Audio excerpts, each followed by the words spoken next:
রোহান। ওকে, রাসেল ভাই, আমার নাম রোহান। আমার বাসা খুলনায় দিঘলিয়া জেলার দেয়ারা গ্রামে। আশা করি আপনি ভালো আছেন। ঘটনাটি আমার বাবার সাথে ঘটে। আমি সরাসরি ঘটনায় চলে যাচ্ছি। ঘটনাটি আমার বাবার কাছ থেকে শোনা। আমি তখন অনেক ছোট যখন ঘটনাটি ঘটে। আমার বাবা অনেক ধার্মিক মানুষ ছিলেন ছোটবেলা থেকেই। প্রতিদিনই নামাজের পাশাপাশি তাহাজ্জুদের নামাজ পড়তেন ও সুন্দর আতরের গন্ধে এবং রাত জেগে তেলাওয়াত করতেন। একদিন বাবা কোরআন তেলাওয়াত করছেন। হঠাৎ তিনি অনুভব করেন পুরো রুমটা সুন্দর আতরের গন্ধে ভরে গেছে। আতরের গন্ধটা অনেক তীব্র হচ্ছে ধীরে ধীরে। হঠাৎ করে কারেন্ট চলে যায়। বাবা মোম জ্বালিয়ে তেলাওয়াতে মগ্ন ছিলেন। তিনি তখন দরজা খুলে যাবার শব্দ পান এবং পেছনে ফিরে দেখতে পান সাদা কাপড় পরে একটি মেয়ে আসছে এবং অনেক সুন্দর দেখতে বাবার ভাষ্যমতে। মেয়েটি জায়নামাজের পাশে বসে এবং বাবাকে বলে, আপনার কণ্ঠস্বর অনেক সুন্দর। মেয়েটিকে দেখে বাবা অত্যন্ত ভয় পান এবং তিনি দৌড়ে পাশের রুমে গিয়ে আমার দাদির কাছে এসে অজ্ঞান হয়ে যান। সেদিন রাতে বাবা আর নামাজ পড়েন না, দাদির পাশেই ঘুমিয়ে রাত পার করেন। এরপর থেকে বাবা যেদিনই কোরআন তেলাওয়াত করতেন সেদিনই মেয়েটি আসত। ফলে বাবা অনেক ভয় পেতেন, যার ফলে দাদি বাবাকে এক হুজুরের কাছে নিয়ে যান। হুজুরের কাছে জিন ছিল। হুজুর জিনের মাধ্যমে জানতে পারেন যে মেয়েটি আসত সে পরি সম্প্রদায়ের ছিল। সে বাবাকে পছন্দ করত, বাবার কোরআন তেলাওয়াত অনেক পছন্দ করত সে, কিন্তু সে আবার কোনো ক্ষতি করত না। হুজুর দাদিকে বলল বাবাকে বিয়ে করিয়ে দিতে। যেই ভাবা সেই কাজ, বাবাকে বিয়ে দিয়ে দেওয়া হলো। বিয়ের পরে কাহিনীটা ভিন্ন ছিল। আমাদের ঘরে একটা মাটির বড় কাঁঠাল টাইপের মাটির ব্যাংক ছিল। প্রায়ই হতো কি, ব্যাংকে পয়সা ফেলার শব্দ হতো। এতে বাবা একটু চিন্তিত হলেন। এমনকি বিছানার নিচে থেকেও কুটকুট কুটকুট শব্দ, যার ফলে বাবা বিছানা থেকে নেমে বিছানার নিচে কি আছে সেটা দেখার জন্য চেক করলেন। তিনি বিছানার নিচে উঁকি দিয়ে দেখতে পেলেন একটা মেয়ে বসে আছে, বাবার দিকে তাকিয়ে আছে এবং হাতে একটি সাপ রয়েছে। সেটি দেখা মাত্র বাবা অনেক ভয় পেয়ে যান। একটি মেয়ে বিছানার নিচে, হাতে একটি সাপ, এবং মেয়েটির সাপ বাবার গায়ে ছুঁড়ে মারে। এই সাপটি বাবার হাতে কামড় দেয়। পরবর্তীতে বাবার পুরো শরীর নীল হয়ে যায় এবং ওঝা ডাকিয়ে সেই সাপের বিষ নামানো হয়। ওঝা বাবাকে একটা তাবিজ দেয়। এরপরে তেমন আর কিছু হয়নি অনেকদিন। বাবা তার শ্বশুর বাড়ি বেড়াতে যান। কিছুদিন পর সেখানে গিয়ে একদিন পুকুরে গোসল করতে গিয়ে বাবা হাতের তাবিজটি হারিয়ে ফেলেন। বাসায় এসে তিনি লক্ষ্য করেন যে তার তাবিজ হারিয়ে গেছে। সেদিন রাতে বাবা রাতের খাবার শেষে যখন শুয়েছিলেন তখন হালকা তন্দ্রা এসেছে। তিনি লক্ষ্য করলেন একটা বোরকা পরা মহিলা বাবার একদম মুখের ওপর শূন্যে ভেসে আছে। এটা দেখা মাত্রই মহিলাটি বাবার গলা চেপে ধরেন এবং বাবা গোঙাচ্ছিলেন। এমন সময় আম্মুর ঘুম ভেঙে যায়। আম্মু বাবাকে ধাক্কা দিতেই সেটা গায়েব হয়ে যায়। পরের দিন উঠে নানিকে ব্যাপারটি জানানো হয়। নানি বাবাকে বলেন, তুমি ওই মেয়েটি আসলে বলবে তোমার বউ আছে, সংসার আছে, তুমি তার সাথে যেতে চাও না, সে যেন চলে যায়। আমাদের নানির বাড়ি অনেক বড় বাগান ছিল। বাবা ওই দিন বিকেলে বাগানের দিকে যান। তখন ফলের মৌসুম ছিল। বাগানের দিকে গিয়ে ভেতরে অনেক দূর থেকে দেখতে পান সাদা কাপড় পরে একটা মেয়ে ভেসে ভেসে আসছে। বাবার কাছে এসে মেয়েটি বাবাকে বলে, আমি তোমাকে আমার দেশে নিয়ে যেতে চাই। তখন বাবা দাদি নানির বলা কথাগুলো মেয়েটিকে বলে যে তার সংসার আছে, তার স্ত্রী আছে, তাকে যেন ছেড়ে দেয়। যার ফলে মেয়েটি প্রচন্ড ক্ষিপ্ত হয়ে বাবাকে সজোরে আঘাত করে। সেখানে বাবা জ্ঞান হারিয়ে ফেলে। বাবাকে খুঁজে না পাওয়ায় মামারা বাগানে গিয়ে বাবাকে মাটিতে পড়ে থাকতে দেখে এবং ধরে নিয়ে আসে। ওই দিন বাবাকে নানি বাড়ির এলাকায় বড় এক হুজুরের কাছে নিয়ে যাওয়া হয়। হুজুর বাবাকে দেখে আসনে বসেন এবং বলেন ওই মেয়েটি বাবাকে অনেক পছন্দ করে এবং বাবাকে নিয়ে যেতে চায়, যার কারণে বাবা যখন বিয়ে করেছে এটি জানতে পারে তখন সে নানাভাবে বাবাকে ক্ষতি করার চেষ্টা করতে থাকে। এমনকি সেদিন বিছানার নিচে সাপটি বাবার গায়ে ছুঁড়ে যে মেরেছিল বাবাকে মেরে ফেলার জন্যই সেটি করেছিল। হুজুর বলল একটি তাবিজ এবং গোসল দিলে এটি থেকে রেহাই পাওয়া যাবে। এর জন্য 7 ঘাটের পানি, গোলাপ জল, হুজুরের পানি পড়ে সবকিছু ঠিক করা হলো এবং প্রাণীর চামড়া দিয়ে তাবিজটি লিখে সেই তাবিজ ব্যবহার করতে দিলে পরবর্তীতে বাবা সেই জিনিসগুলো ব্যবহার করে এবং আস্তে আস্তে ঠিক হয়ে যায়। এরপরে একদিন বাবাকে স্বপ্নে দেখানো হয় সেই ব্যাংকটি ভাঙার জন্য।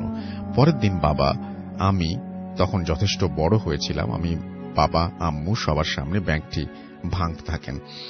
ভাইয়া সেটা যখন ভাঙা হয় তখন অনেক পুরনো সময়ের কয়েন পাওয়া যায়, এমনকি অনেক জিনিস পাওয়া যায় যে আগে যেগুলো আমরা দেখিনি। পরে বাবা সেই জিনিসগুলো কোনো হুজুরকে দেখান না, সেগুলো নিজের কাছে রেখে দেন এবং এটাই ছিল ঘটনা। পছন্দ হলে পড়ে শোনাবেন। তো আমি ঘটনাটা লিখেছেন হচ্ছে মুনতাসির ফুয়াদ রোহান এবং খুলনা থেকে ঘটনাটি পাঠিয়েছেন। আমি এটাই বলতে চাচ্ছিলাম যে আমরা বিভিন্ন ধরনের ভয়ের ঘটনা বিভিন্ন জায়গায় শুনি, বিভিন্ন জায়গায় বিভিন্ন বই পড়ে জানি, কত বড় বড় লেখক তারা লিখছেন এবং সেগুলো পড়ে আমরা আনন্দিত হচ্ছি, ভয় পাচ্ছি। আমাদের হলিউডে যে সমস্ত হরর ফিল্ম তৈরি হচ্ছে, আমরা বিভিন্ন জায়গায় যে সমস্ত ওয়েব সিরিজ দেখছি সেগুলো দেখে আমরা ভয় পাচ্ছি এবং কত মেধা সম্পন্ন মানুষ তার পেছনে আছে একটা ফিল্ম বানাতে। আর আমাদের এইখানে আমাদের বাংলা ভাষায়, আমাদের বাংলা সাহিত্যে ভয়ের গল্পের তো কোনো অভাব নেই, ভয়ের ঘটনারও কোনো অভাব নেই। এবং আমাদের বাঙালি একজন যে কোনো একটা জায়গায়, যে কোনো জায়গা থেকে, এটা তো খুলনা, রাজশাহী, ঢাকা, চট্টগ্রাম, রংপুর, বরিশাল বা সিলেট নয়, যে কোনো প্রত্যন্ত অঞ্চলেও একজন মানুষ তার ঘটনা লিখে পাঠিয়ে, খুব স্বাভাবিকভাবে লিখে পাঠিয়ে ভয় ধরিয়ে দিচ্ছেন। গত 9 বছর ধরে, 9 বছরের বেশি সময় ধরে আমরা এই ব্যাপারগুলো ঘটতে দেখেছি এবং আমি খুবই I am proud of you, আপনারা যারা ঘটনা পাঠান তাদের জন্য। এবং আমি সত্যিই খুবই গর্বিত যে আমার মনে হয় যে এই লেখাগুলো যদি আমার কাছে না আসতো আর আমি যদি পড়ে না শোনাতাম, অনেকে তো জানতেই পারতেন না যে প্রত্যেকটা মানুষের মধ্যে আশ্চর্য রকমের একটা ক্ষমতা আছে। প্রত্যেকটা মানুষ একজন স্টোরি টেলার, যিনি তার ঘটনাগুলোকে চমৎকারভাবে লিখে পাঠান এবং লিখতে পারেন। আজকের ঘটনাটি চিন্তা করে দেখুন যে আপনি অন্ধকার ঘরের মধ্যে হঠাৎ করে যদি আপনার এরকম হয় যে আপনি আপনার খাটের নিচ থেকে কোনো শব্দ শুনতে পাচ্ছেন এবং সেই শব্দ শুনে খুব আপনি আগ্রহ ভরে আপনি দেখতে গেলেন যে এই শব্দটার উৎস কি বা এই শব্দটা কোথা থেকে আসছে, কি হবে? আপনি তাকালেন এবং দেখলেন একটি মেয়েকে, যেই মেয়েটা কিনা একটা সাপ হাতে নিয়ে খাটের নিচে বসে আছে। আপনি চিন্তা করতে পারেন যে একটা মেয়ে সে খাটের নিচে সাপ হাতে নিয়ে বসে আছে এবং আপনি তাকে দেখা মাত্র সে আপনার গায়ে সাপটাকে ছুঁড়ে মারছে। এর চেয়ে ভয়ের দৃশ্য পৃথিবীতে আর কি হতে পারে? আমি এটা যখন পড়ি তখন খুব শিউরে উঠেছিলাম। বা তিনি তার পরে যে বর্ণনাটা দিয়েছেন যে একজন বোরখা পরা মানুষ, মহিলা, তার একদম মুখের সমান্তরালে সেই মানুষ, এটা আমি যদিও শুনেছি, কিন্তু আমি এই দৃশ্যটা কল্পনাও করতে পারি না যে তিনি যেটা বলছেন যে সাপ হাতে একটা মেয়ে বিছানার নিচে বসে আছে। কি ভয়ঙ্কর দৃশ্য, তাই না? এটাই তো আমার মনে হয় যে এরকম ঘটনা আপনাদের কাছেও আছে এবং আমি বিশ্বাস করি যে যে কোনো সময়, যে কোনো মুহূর্তে আপনারা সেই ঘটনাগুলো আমাদের পাঠিয়ে দেবেন। আমাদের চারপাশে অনেক ঘটনা ঘটে, কোনটা সত্যি কোনটা মিথ্যা হয়তো আমরা বুঝি না, বা কোনটা আসলে ভয়ের, কোনটা ভয় পাওয়া উচিত, কোনটা ভয় পাওয়া উচিত না সেটাও আমরা জানি না। বাট এইরকম ঘটনা কিন্তু প্রতিনিয়তই আমাদের সাথে ঘটে চলেছে এবং ঘটছে এবং আগামীতেও ঘটবে। আশা করছি যে আপনি সেই ঘটনাগুলো আমাদের লিখে পাঠাবেন। এবং আমি আজকের ঘটনাটা পড়ে সত্যিই খুবই খুবই মুগ্ধ হয়েছি। আমার মনে থাকবে যে সাপ হাতে খাটের নিচে একটি মহিলা। বা বাচ্চা, একটা মেয়ে বলেছে, সেই মেয়েটি বসে আছে। চমৎকার। তো চলুন আমরা পরবর্তী ঘটনায় যাব, তবে তার আগে আমি দেখব যে আমাদের ফেসবুকে যারা লিখছেন। আরেকবার বলতে হবে। আমি অসীম যাত্রা জি ঘটনাতে চলে যাচ্ছি। জি। চাকরির সুবাদে আমি ঢাকা থেকে চিটাগাং যাওয়ার একটা ছিল। তো আমি ঢাকা থেকে চিটাগাং যাওয়ার উদ্দেশ্যে আপনার মতিঝিল আরামবাগে বাস কাউন্টারের এখানে দাঁড়িয়েছিলাম। তো আমি আসলে একটা ফার্মাসিউটিক্যাল কোম্পানিতে আছি। তো আমার পরিচিত কিছু আপনার অ্যাম্বুলেন্সের ডাক্তার ড্রাইভার ছিল। তো ওইখান থেকে ওই আরামবাগে স্টেশনে এখান থেকে আমার একটা পরিচিত অ্যাম্বুলেন্সের ড্রাইভার বললো যে ভাই কোথায় যাবেন। তো আমি বললাম যে আমি চিটাগাং যাবো। তো বললো যে আমি তো ওইখানে যাচ্ছি, ঢাকা মেডিকেল থেকে শুধু একজন লোক নিব, তারপর আপনার সাথে একসাথে চলে যাই। আমি বললাম ভাবলাম ঠিক আছে, ওকে, একজন যদি কোম্পানি দেয় সাথে অ্যাম্বুলেন্সে চলে গেলে তাড়াতাড়ি চলে যেতে পারবো। তো আমি ওর সাথে গাড়িতে উঠে অ্যাম্বুলেন্সে উঠে ঢাকা মেডিকেল যাই। যাওয়ার পর ওইখানে দাঁড়িয়ে একটু চাটা করি। এর মধ্যে দেখেছি একটা কফিন অ্যাম্বুলেন্সের কাছে নিয়ে আসা হচ্ছে। তো আমি জানতাম না যে আসলে অ্যাম্বুলেন্সে কি যাচ্ছে। আমি ভাবছিলাম হয়তো রুগী বা কোনো অন্য কিছু যাচ্ছে। কফিন বা লাশ যদি জানা হতো তাহলে আমি অবশ্যই যেতাম না, কারণ এগুলোতে একটু ভয়ে থাকি। তো আপনার যখন কফিনটা দেখি তখন দেখি যে আপনার কফিনটা সম্পূর্ণ মানে ইনটেক করা। কফিনটা ভিতরে ঢোকানোর পরে আমি ড্রাইভারকে বললাম যে তুমি এটা কি উঠাইলা। ভাই কফিন। পরে বললাম যে লোকজন কি সাথে যাবে না? না, আসলে ডেড বডি তো মারা গেছে, আপনার আত্মহত্যার তো আপনার এটা এভাবে নিয়ে যেতে হবে। তো যথারীতি গাড়িতে ওঠানোর পর গাড়ি স্টার্ট করলো। গাড়ি স্টার্ট করার পর আমরা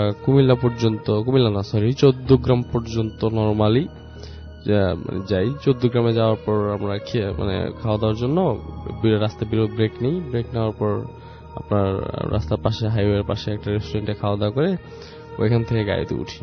গাড়িতে ওঠার পর ওইখানে যারা আছে তারা জানে যে ওই সাইডে যে রাস্তাগুলো, ওগুলাতে আপনার গাড়ির যে গতিবেগ ঘন্টায় কমপক্ষে 100 এরকম পাওয়ার থাকে। তো আমাদের গাড়িতে শো করতেছে 90 কিলোমিটার পাওয়ার শো করতেছে আর কি গাড়ির গতিবেগ। বাট আমাদের কাছে মনে হইতেছে গাড়ি আরো অনেক স্লো যাচ্ছে। শো করতেছে 90 কিলোমিটার পাওয়ার, কিন্তু মনে হইতেছে 40 কিলোমিটার পাওয়ার গাড়ি যাচ্ছে। আর গাড়িতে আমরা দুজন আর ডেড বডি তিনটা। বাট মনে হইতেছে যেন 4-5 জন আমরা গাড়িতে আসছি, বা গাড়িটা আরো লোড।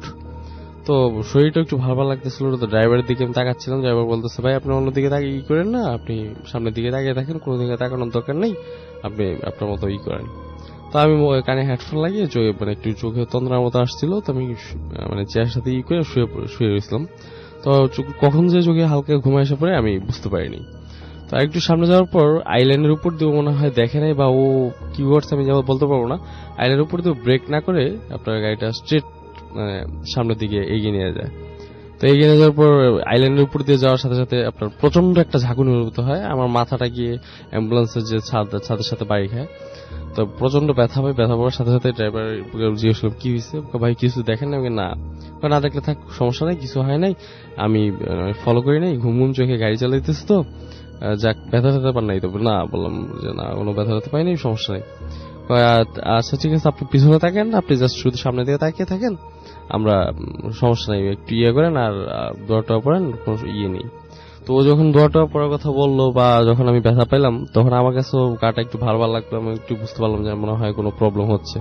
তখন ও যে সামনে যে আমাদের গাড়ির ভিতরে যে লুকিং গ্লাস বা মিরর যেটা বলি, ওইটা রুমাল দিয়ে ঢেকে দিল। বললাম এটা ঢাকতেছো কেন? ভাই পিছনে দিয়ে তাকানো তো কেন, আপনি সামনের দিকে তাকিয়ে থাকেন অথবা ঘুমিয়ে যান। তারপর আমার কিউরিসিটি তো বসত, আর শরীরটাও যেতে লাগতেছে। আর গাড়ির গতিবেগ যেখানে 90 কিলোমিটার পার আওয়ার, ওইখানে গাড়ি যাচ্ছে 40 কিলোমিটারের নিচে। আর গাড়ির তখন আরো ওজন মনে হইতেছে, গাড়িতে আরো কয়েকজন উঠা বসছে, এরকম লাগতেছিল। তো দেন আপনার আর একটু সামনে যাওয়ার পর আবার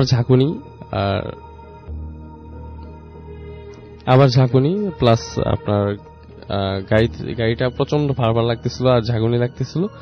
এই কারণে আমি ড্রাইভারকে বললাম যে ভাই আমি তাহলে কি কোনো প্রবলেম নাকি? না ভাই কোনো প্রবলেম নাই। তারপর আমি বললাম যে তাহলে গাড়িটা একটু সাইড করেন, একটু চেক করে নিই। তো দেন গাড়িটা সাইড করলো, গাড়িটা সাইড করার পর আমরা পিছনে চেক করলে দেখলাম না আর সবকিছু এভরিথিং অলরাইট। তো আমরা একটু চা সিগারেট খেয়ে ওখান থেকে একটু রেস্ট নিয়ে দেন আবার গাড়িতে উঠি। গাড়ি স্টার্ট করার পর আপনার কুর্মিবাগ নামে ওইখানে একটা রোড আছে, কুর্মিবাগের উপর আর একটু সামনে গেলেই ওইখানে আপনার একটা কবরস্থান আছে। কবরস্থানের একটু সামনে যখন যাই তখন গাড়িতে অদ্ভুত একটা আওয়াজ হয়ে আপনার গাড়িটা মানে স্টপ হয়ে যায়। সাথে সাথে মানে স্টপ বলতে কি গাড়িটা স্টপ করতে বাধ্য হয় আমরা গাড়ি থেকে সাথে সাথে বললাম কি হয়েছে। পরে আমরা মানে বুঝতে পারলাম যে গাড়ির পিছন থেকে কোনো একটা আওয়াজ হচ্ছে। তো আমরা তারপর বললাম, ড্রাইভার বললো যে ভাই নিচে নামার দরকার নেই, বাইরে নামার দরকার নেই, আমরা গাড়ি আস্তে আস্তে চালিয়ে নিই। তো তারপর ড্রাইভার গাড়ি চালাচ্ছিল। এবার পিছন থেকে শব্দ আসতেছিল, কেউ যেন দরজা নক করলে যেরকম শব্দ হয় এরকম নক করার শব্দ আসতেছিল। লাইক আপনার একবার একসাথে 3বার টোকা দিতেছে, তারপর আবার কিছুক্ষণ স্টপ, আবার দেন 3-4বার টোকা দিতেছে, তারপর আবার কিছুক্ষণ স্টপ। তো এরকম অবস্থা আমার খুব ভয় লাগতেছিল, আমিও আমার শরীরটাও খুবই লাগতেছিল। আমি বললাম যে ভাই কোনো প্রবলেম মনে হইতেছে, একটা কাজ করি, নাহলে আমরা কিছুক্ষণ ব্রেক নিই। বলো ভাই ব্রেক নেওয়ার দরকার নাই, আমরা তো বেশি কিছুক্ষণ নাই, 1 ঘন্টা 1.5 চালালে মনে হয় চলে যাবো, আমরা কন্টিনিউ করি। বললাম আচ্ছা ঠিক আছে, আপনার যে ইচ্ছা। তো ভাই আপনি মিররের দিকে তাকেন না, আপনি জাস্ট শুধু সামনের দিকে তাকিয়ে থাকেন। আরেকটু সামনে যখন যাই তখনই আমাদের সাথে ঘটে সবচেয়ে ভয়াবহ ঘটনাটা। আমাদের গাড়িটা হঠাৎ করে আপনার পিছনের যে ডেকের ইটা খুলে যায় আপনার কফিনটা পড়ে যায়। এখন একটা অ্যাম্বুলেন্সের ডেক তো সম্পূর্ণ লক থাকে, আর ডেকটা লক যদি খুলতে হয় ভিতর থেকে খুলতে হবে অথবা চাবি দিয়ে বাইরে থেকে খুলতে হবে। তো কফিনটা যখন পড়ে যায় তখনই আমাদের শরীর আরো বেশি হয়ে যায়। আমরা সাথে গাড়িটা ব্রেক করি, যেহেতু 90 কিলোমিটার বা 80 কিলোমিটার পার আওয়ার গতি ছিল, আমরা প্রায় 10-15-20 গজ সামনে চলে যাওয়ার পর গাড়ি ব্রেক করার পর দেন লাশটা খোঁজা শুরু করি। আশেপাশে যা আছে দেখলাম যে না, লাশ কোথাও নাই। তো আমরা গাড়ির পিছনে ব্যাক করে আস্তে আস্তে খুঁজতেছি। এক পর্যায়ে দেখলাম যে লাশ আছে, বাট কফিনটা নাই। তো কফিনটা নাই দেখে আমাদের সবচেয়ে বেশি ভয় লাগছে। তো লাশটাই আমরা টাইনা রাস্তার পাশে পড়েছিল, রাস্তার মধ্যে উঠালাম। ওই আরেকটা কথা বলতে আমি মিস্টেকলি বাই মিস্টেক ভুল হয়ে গেছে, লাশটার গলা কাটা ছিল। তো আপনার গলাটা জাস্ট জয়েন্ট ছিল, আপনার মনে হয় জয়েন্ট করে দিছে এখান থেকে। তো আমরা শুধু শরীরটা পাই, মাথাটা পাচ্ছি না। তখন আমরা হাতে ওনাদের এই যে অ্যাম্বুলেন্সের সাথে যে লাইট থাকবে, লাইট দিয়ে আশেপাশে খোঁজা হলো। প্রায় 5-7 মিনিট খোঁজার পর মাথাটা পাইলাম। বাট মাথাটা অদ্ভুত একটা জিনিস লক্ষ্য করলাম, যে কাকড়া বা ইঁদুর টাইপের বা মানে কোনো প্রাণী যদি কান বা নাক বা গলার যদি কোনো অংশ মানে খায়, মানে একটু করে খায়, ওইরকম মানে খাওয়া, কান নাক গলা এরকম একটু করে খাওয়া। তো এটা দেখে আমরা দুজনে একজন আর মানে সাহস রাখতে পারলাম না, শক্তি রাখতে পারলাম না। জাস্ট মাথাটা ধরে আমার ড্রাইভারটা ওই মানে বডিটার কাছে ফিকে আমার ফেলে, আমরা রাস্তার উপর যেটি দৌড়ে একটা চায়ের দোকানে যাই। যার পর এখানে 3-4 জন বসা ছিল, ওনাদেরকে ডিটেলসে বলার পর ওনারা বললো যে ভাই এই রাস্তাতে এমনি খারাপ, ঠিক আছে আপনারা আমাদের সাথে চলেন। তো দেন ওরা আমাদের সাথে আসলো। আসার পর আমরা আপনার ওই ডেড বডিটা দেখার পর ওনারা বললো যে আপনি একটা কাজ করেন, এখন তো বাজে 3-3:30 প্রায়, আর 1-2 ঘন্টা পরে তো আজান দিয়ে দিবে, আপনারা বডিটা রাইখা এখানে গাড়িটা রাইখা ওয়েট করেন, আজানের পর আপনারা এখান থেকে রওনা দিন, আর রাত্রবেলা যেহেতু এখন আর যায়েন না। পরে আমরা ওইভাবেই মানে বডিটাকে করে অ্যাম্বুলেন্সে ঢুকিয়ে ওই দোকানের সামনে রেখে সকাল যখন আজান দেয়, আজানের পর আমরা ওইখান থেকে চলে যাই। এই ছিল ঘটনা। থ্যাংক ইউ আপনার ঘটনার জন্য, আপনাকে ধন্যবাদ। ভূত এফএম এর পোস্টটা হয়েছে